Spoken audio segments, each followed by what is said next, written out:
Yang ke-30, menyiarkan pembicaraan, rahasia atau perselisihan di antara suami istri kepada kaum kerabat dan teman-teman. Terutama hal-hal yang bersifat sangat pribadi, yang berkaitan dengan pergaulan suami istri.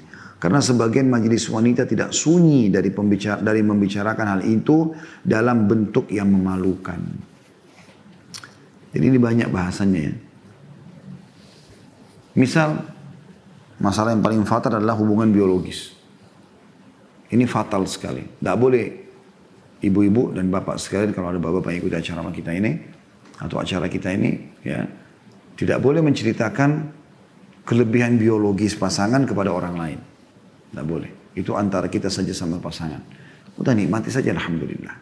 Tidak perlu kita cerita sama orang. Karena Nabi SAW mengatakan manusia yang paling buruk kedudukannya di hari kiamat di sisi Allah adalah manusia yang atau suami istri yang sudah saling terbuka. Maksudnya sini adalah kiasan biologisnya. Kemudian satu sama yang lain saling membuka itu ke depan orang. Nggak boleh. Lalu Nabi SAW pernah berkata juga dalam sebuah hadis selepas salat subuh kepada para sahabatnya, mungkin seseorang di antara kalian menceritakan apa yang dilakukan dengan pasangannya, maksudnya biologisnya. Maka Asma binti Yazid radhiyallahu anha, seorang wanita sahabat yang salihah, berkata dari sang perempuan, benar ya Rasulullah. Laki-laki melakukan dan perempuan melakukan. Mereka sering ngomongin itu di majelis-majelis mereka. Laki-laki bangga, oh istriku itu gini-gini. Oh suamiku itu gini-gini. Cerita bangga dengan biologisnya. Sampai digambarkan depan temannya, ya, seperti temannya itu menyaksikan. Kan gitu. Itu bahaya sekali. Nanti kita jelaskan efeknya. Maka Nabi SAW mengatakan janganlah kalian lakukan itu, karena perumpamaan itu seperti setan laki-laki ketemu dengan setan perempuan di jalan lalu menggaulinya sementara orang semua melihatnya. Kita dikasihkan predikat syaitan oleh Nabi SAW kalau menceritakan itu. Jadi nggak boleh. Kalau kita puas ya sudah, kita nikmati sendiri antara kita sama suami atau sama istri sama Allah Subhanahu Wa Taala. Allah yang telah memberikan itu. Jadi nggak usah ya kita mengekspos sana sini. Ini contoh. Itu juga dengan permasalahan-permasalahan yang di sini dikatakan misalnya rahasia perselisihan, pembicaraan. Ya udah, nggak mungkin suami cerita sama ibu, nggak mungkin juga ibu akan cerita sama suami kecuali karena saling percaya. Karena kita ini libas, pakaian. Bukan berarti ribut sedikit langsung ngancam mau ceritakan sama si fulan, mau ceritakan sama si fulan. Ini hanya akan memancing emosi saja. Hanya akan memperkeruh permasalahan. Bahkan yang terhitung mukmin dan mukminah adalah kalau sampai terjadi perceraian pun, maka rahasia rumah tangga itu adalah dia sama mantan pasangannya.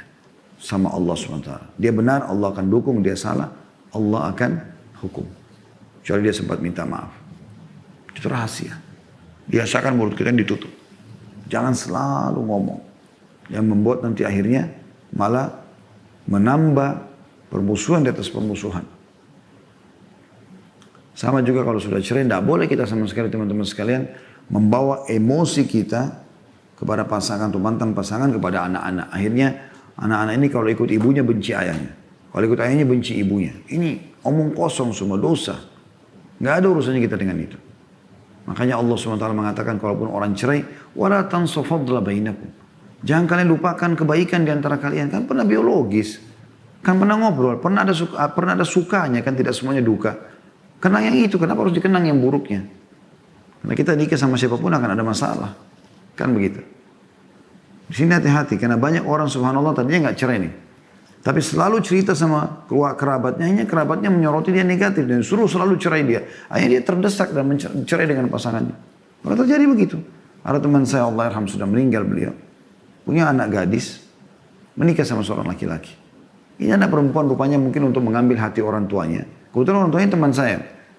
Sering membahasakan kalau suaminya begini, suaminya begitu. Selalu kejelekan saja.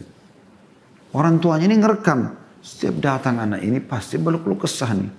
Selalu masalah dan masalah. Maka sampai puncaknya ayahnya mengatakan kalau gitu kau cerai saja. Dia kaget waktu disuruh cerai. Sampai pada puncaknya dia pun nolak. Udahlah ayah, saya coba bertahan. Tidak bisa. Apa yang kau ceritakan ini sudah terbukti ya sudah. Tidak usah sama-sama lagi. Akhirnya diceraikan secara paksa. Ya gitu. Karena dia libatkan kerabatnya di sini. Dan tidak perlu libatkan mereka, teman-teman sekalian.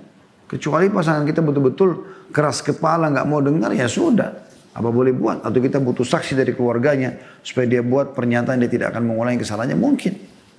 Tapi kalau tidak, maka tidak perlu, teman-teman sekalian. Ya. Apalagi kalau Anda cerita sama teman-teman. Ya.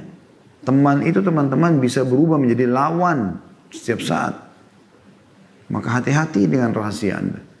Jangan ceritakan sembarangan sama teman-teman. Karena kapan dia benci sama kita, maka dia akan mengekspos itu. Ya. Maka ini hati-hati. Ini kekeliruan harus kita jaga baik-baik. Jadi saya ulangi di poin 30. Menyiarkan pembicaraan, rahasia atau perselisihan di antara suami istri kepada kaum kerabat dan teman-teman. Terutama hal-hal yang bersifat sangat pribadi yang berkaitan dengan pergaulan suami istri. Karena sebagian majelis wanita tidak sunyi dari membicarakan hal itu dalam bentuk yang memalukan.